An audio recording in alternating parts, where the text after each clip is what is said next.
ഒരു പേരിൽ എന്തിരിക്കുന്നു? പേരിൽ ഒരുപാട് കാര്യങ്ങളുണ്ട്. ഇപ്പോൾ പേരുകൾ നമ്മൾ ഓരോ നാട്ടിലും പേരുകൾ എടുത്തു നോക്കുക. ഒരു നാട്ടിൽ ഏറ്റവും കൂടുതലുള്ള പേര് ഏതാണ്? നമ്മുടെ നാട്ടിലൊന്നും അങ്ങനത്തെ സർവേ ഒന്നും നടന്നതായിട്ട് അറിയത്തില്ല, അല്ലേ? കേരളത്തിൽ ഏറ്റവും കൂടുതലുള്ളത് സുരേഷാണോ, സുനിലാണോ, ജോസഫാണോ, ചാക്കോയാണോ, ജമാലാണോ എന്നുള്ള പഠനങ്ങളൊന്നും നടക്കുന്നില്ല. അത്തരം ഏജൻസികളും നമുക്കുള്ളതായിട്ട് അറിയില്ല. ഒരുപക്ഷെ ആരെങ്കിലുമൊക്കെ നോക്കുന്നുണ്ടാക്കാം. ഈ സ്റ്റാറ്റിസ്റ്റിക്സ് നോക്കുന്ന ഏജൻസികളൊന്നും നമ്മുടെ നാട്ടിൽ. പക്ഷേ ബ്രിട്ടനിലുണ്ട്, യു കെയിൽ ONS, office of national statistics, ഒരു കണക്ക് പറഞ്ഞു. ആ യു കെയിലെ ഏറ്റവും പോപ്പുലർ പേര്, അത് ഏറ്റവും കൂടുതൽ ആളുകൾ ഉപയോഗിക്കുന്ന പേര് നോഹ എന്നായിരുന്നു. അറിയില്ലേ നോഹയുടെ പെട്ടകം? അതായത് വലിയ മഹാപ്രളയം വരുമ്പോഴത്തേക്ക് യഹോവയുടെ അരുളപ്പാടനുസരിച്ച് എല്ലാ ജീവജാലങ്ങളുടെയും ഒരു പെയറിനെ ഒരു വലിയ കപ്പലിൽ കയറ്റി, അല്ലേ? നോഹ ആ പെട്ടകത്തിൽ കയറ്റി ആ കപ്പലിൽ ഭൂമി വംശം നിലനിർത്താൻ വേണ്ടി അതിനെ ബാക്കിയാക്കി. അങ്ങനെ പ്രളയം വന്നു, എല്ലാം നശിച്ചു. തിരമാലകൾക്ക് മീതെ ഈ നോഹയുടെ പെട്ടകം അവശേഷിച്ചു. അപ്പോൾ നോഹയുടെ പെട്ടകം ഏതോ ഒരു ഈ സാറ്റലൈറ്റ് ഇമേജൊക്കെ കാണിച്ചിട്ട് ഏതോ ഒരു വലിയ മലയുടെ മുകളിൽ നോഹയുടെ പെട്ടകം കണ്ടെത്തി എന്നൊക്കെയുള്ള പ്രചാരണമൊക്കെ സോഷ്യൽ മീഡിയ കാണാം. അവിടെ പോകാൻ പറ്റിയിട്ടില്ല. കാണാൻ ഒരു കപ്പൽ പോലത്തെ ഒരു രൂപമുണ്ട്. അത് കാണുമ്പോൾ അന്നത്തെ തിരമാലകളിൽപ്പെട്ട് മലകൾക്കൊപ്പം ഉയർന്ന മഹാപ്രളയമല്ലായിരുന്നു. അതുകൊണ്ട് പിന്നീട് നോഹയുടെ പെട്ടകം വന്ന ഉറച്ച മലനിരയാണ് എന്നൊക്കെ പറഞ്ഞുള്ള പ്രചാരണമൊക്കെ ഒരു കാലത്തുണ്ടായിരുന്നു. ഇപ്പം കാണുന്നില്ല. സോഷ്യൽ മീഡിയ തുടങ്ങിയ സമയത്തൊക്കെയാണ്. കാരണം ഇപ്പം പറഞ്ഞ ആളുകൾ അതെടുത്ത് പൊളിച്ച് കളയുന്നു കരുതിയിട്ടാണോ അതോ അങ്ങനെ ഉള്ളതാണോ എന്ന് എനിക്കറിയില്ല. ഞാൻ അതിൻ്റെ ആധികാരികതയിലേക്ക് കിടക്കുന്നില്ല. അങ്ങനെയും കണ്ടിട്ടുണ്ട്. അപ്പോൾ നോഹ, അതുകൊണ്ട് UK എന്ന് പറയുന്നത് ഒരു ക്രിസ്തീയ വിശ്വാസത്തിൻ്റെ ഒരു നാടാണ്. അവിടെ ഏറ്റവും കൂടുതൽ നോഹ എന്നുള്ള പേര് വരുന്നത് സ്വാഭാവികമാണ്. അപ്പോൾ 2022 വരെ ഈ നോഹയായിരുന്നു ഏറ്റവും ടോപ്പ് 10 പേരുകളിലൊന്ന്. ഇപ്പോൾ ഈ ONSൻ്റെ കണക്കനുസരിച്ച് ഈ വർഷത്തെ കണക്കെടുത്തപ്പോൾ, ഇപ്പോൾ 2023 കഴിയുകയാണല്ലോ, വർഷം അവസാനിക്കുന്നതുകൊണ്ട് അവർ കണക്കെടുത്തപ്പോൾ നോഹ 2ാം സ്ഥാനത്ത് പോയി.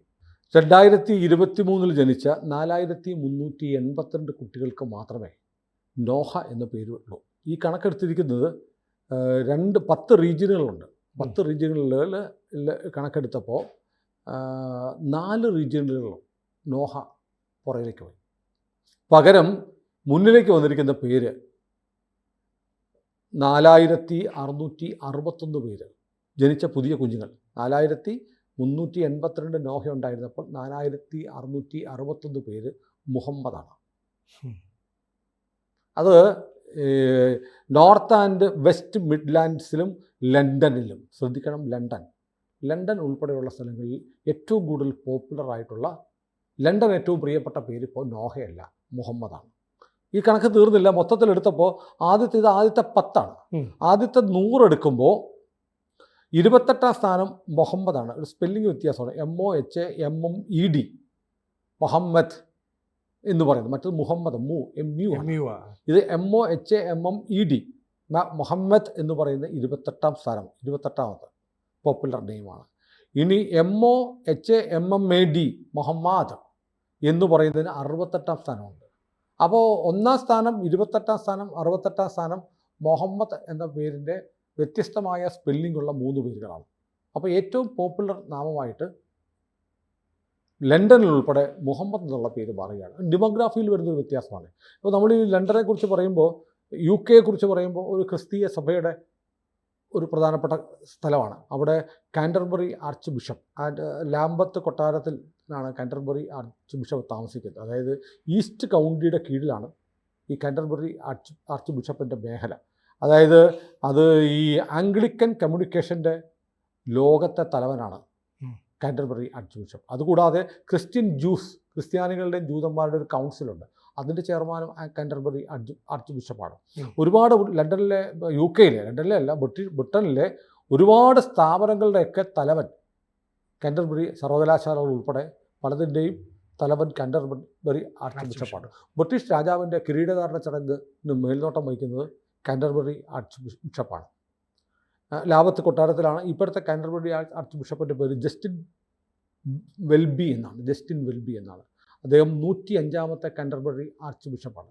അപ്പോൾ ബ്രിട്ടീഷ് ഭരണവുമായി അഭേദ്യമായ, ഇഴപിരിക്കാനാവാത്ത ബന്ധം ആർക്കുണ്ട്? കാൻറ്റർബറി ആർച്ച് ബിഷപ്പിനുണ്ട്. ബ്രിട്ടീഷ് പ്രധാനമന്ത്രി സത്യപ്രതിജ്ഞ ചെയ്യുമ്പോൾ ബൈബിൾ തൊട്ടാണ് സത്യപ്രതിജ്ഞ ചെയ്യുന്നത്. ഋഷി സുനക്ക് ഹിന്ദു ആയിരുന്നിട്ടും സത്യപ്രതിജ്ഞ ചെയ്തത് ബൈബിൾ തൊട്ടിട്ടാണ്. ക്രിസ്ത്യൻ രാജ്യമാണ് ഔദ്യോഗികമായി തന്നെ മതവുമായി നേരിട്ട് ബന്ധമുള്ള രാജ്യമാണ് UK. അവിടുത്തെ പ്രധാനപ്പെട്ട സിറ്റിയാണല്ലോ ലണ്ടൻ. അതെ. അപ്പോൾ ഈ ലണ്ടനിൽ ഇപ്പോഴത്തെ മേയർ മുസ്ലിമാണ്. മുസ്ലിം എന്ന് പറഞ്ഞാൽ പാകിസ്ഥാൻ ഒറിജിനൽ മുസ്ലിമാണ്. ഏതാണ്ട് 10ഓളം നഗരങ്ങളിലെ മേയർമാർ പാകിസ്ഥാൻ ഒറിജിനേറ്റഡ് മുസ്ലിംസാണ്.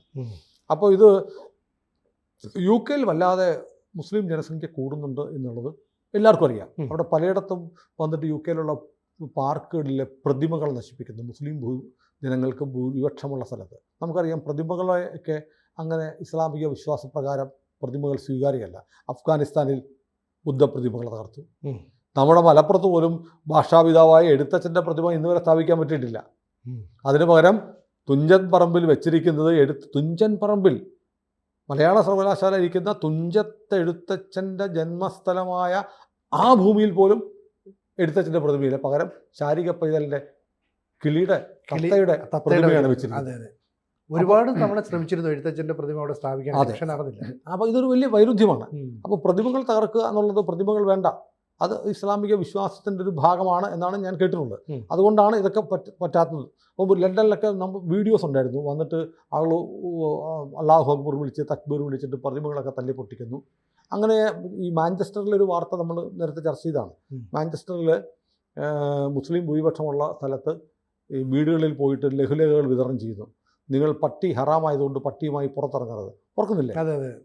വാർത്തയാണ്. ഞങ്ങൾക്കത് ബുദ്ധിമുട്ടാണെന്ന് പറഞ്ഞു. അങ്ങനെ വല്ലാത്ത ഡെമോഗ്രാഫിയിൽ മാറ്റം വരുന്നുണ്ട്. അപ്പോൾ മാറ്റം വരുന്നത് ഒരുപക്ഷെ അതുകൊണ്ടായിരിക്കാം ഇവിടെ പേരുകളെക്കുറിച്ച് ലണ്ടനിൽ അല്ലെങ്കിൽ UK ഒരു കണക്കെടുത്ത് നടന്നത്.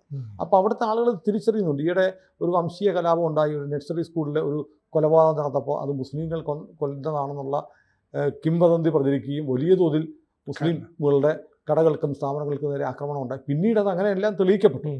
അപ്പോൾ ഏതായാലും യൂറോപ്പിൽ, പ്രത്യേകിച്ച് യൂറോപ്പിലല്ല UK വല്ലാത്തൊരാശങ്ക. ഈ മുസ്ലിം ജനസംഖ്യ കൂടുന്നു. മുസ്ലിം ജനസംഖ്യ എങ്ങനെ വന്നു എന്നുള്ളതാണ് ഏറ്റവും വലിയ പ്രശ്നം. കുടിയേറ്റമാണ്. പുറത്തുനിന്ന് വന്ന ആളുകളെ മുഴുവൻ UK ആളുകൾ വലിയ വികാരമനസ്കരാണ്. സ്വീകരിക്കും, എല്ലാവരും സ്വീകരിച്ച് ഇങ്ങനെ വിരുന്നു വന്നവർ വീട്ടുകാരായി മാറുന്ന ഒരു സ്ഥിതിയാണ് UK. ഇപ്പോൾ ജർമ്മനി, ഇംഗ്ലണ്ടിൽ ഒറിജിനേറ്റഡ് അല്ലെ, അവിടെ ജനിച്ച് വളർന്നവർക്ക് ചിലപ്പോൾ സ്ഥാനമില്ലാണ്ടായി മാറും. അപ്പോൾ ഇംഗ്ലണ്ടിൽ ആ പ്രശ്നമുണ്ട്, ഫ്രാൻസിലുണ്ട്, ജർമ്മനിയിലുണ്ട്. ഈ രാജ്യങ്ങളൊക്കെ ഏതാണ്ട് ഡെമോഗ്രാഫിയിലുള്ള മാറ്റം കൊണ്ട് ഏതാണ്ട് കൈവിട്ട് പോയി എന്ന് പറയുന്ന അവസ്ഥയിലേക്ക് വന്നിട്ടുണ്ട്. അതുകൊണ്ടൊക്കെ എനിക്ക് ട്രംപ് കുടിയേറ്റത്തിനെതിരെ നിൽക്കുന്നത് അതിശക്തമായിട്ട് മുഴുവൻ എല്ലാവരും ഡിപ്പോർട്ട് ചെയ്തെന്ന് പറയുകയാണ്. അതുകൊണ്ട് 15 ലക്ഷത്തോളം ആളുകളെ അമേരിക്കയിൽ നിന്ന് പുറത്താക്കും. അതിനു വേണ്ടിയിട്ട് അതിന് ബോർഡർ സാർദ് എന്നുള്ള ചെല്ലപ്പേര് വീണിട്ടുള്ള കുപ്രസിദ്ധമായ പേരുള്ള ആളെയാണ് അദ്ദേഹം സഹായിയായിട്ട് വെച്ചിരിക്കുന്നത്. അത് ഞാൻ വന്നാൽ ആദ്യം വെക്കുന്ന ജനുവരി 20 വെക്കുന്ന ആദ്യത്തെ ഒപ്പ് അതിന് വേണ്ടിയിട്ടായിരിക്കും എന്നൊക്കെ ട്രംപ് പറഞ്ഞിട്ടുണ്ട്. വീരവാദമാണോ ഇല്ലെന്ന് കണ്ടറിയണം. 15 ലക്ഷം ആളുകളെയൊക്കെ നാട് കടത്തുക എന്നുള്ള എത്രത്തോളം പ്രായോഗികമാണെന്നും അറിയണം. അപ്പോൾ ഏതായാലും ഇതൊരു വലിയ പ്രശ്നമാണ്. അപ്പോൾ ഇത് ഈ പറഞ്ഞ പോലെ നമ്മൾ ഈ നോക്കുമ്പോൾ ഇങ്ങനെ ഒരു വ്യത്യാസം ലണ്ടനിൽ പോലും ഉണ്ട്.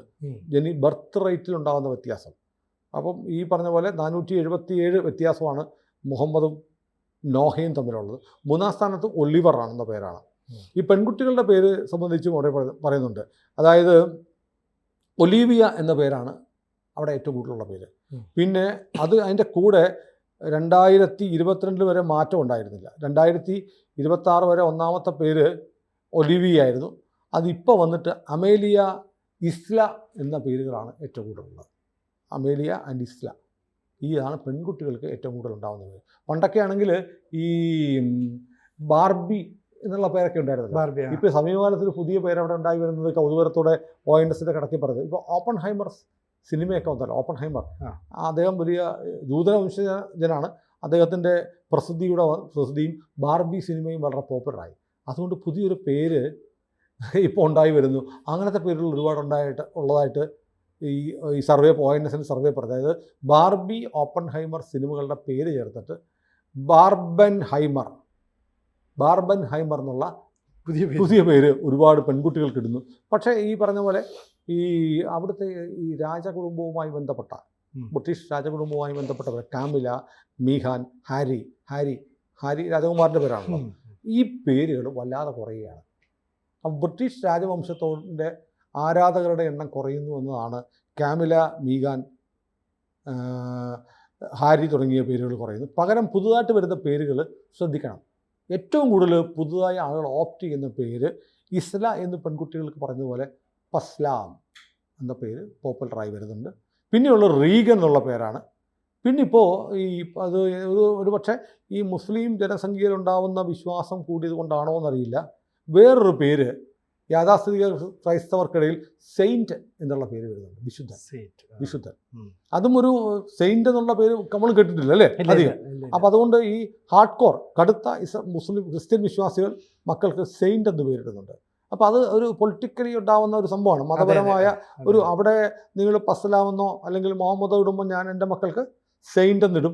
ആന്തരികമായ ഒരു സാധനം അവിടെ ഉണ്ട്. ഒരു സാധനം അവിടെ വർക്ക് ചെയ്യുന്നുണ്ട്. അപ്പോൾ ജനസംഖ്യാ കണക്കുകൾ പോലെ തന്നെ പേരിൻ്റെ കണക്ക് ഒരു പ്രധാനമാണ്.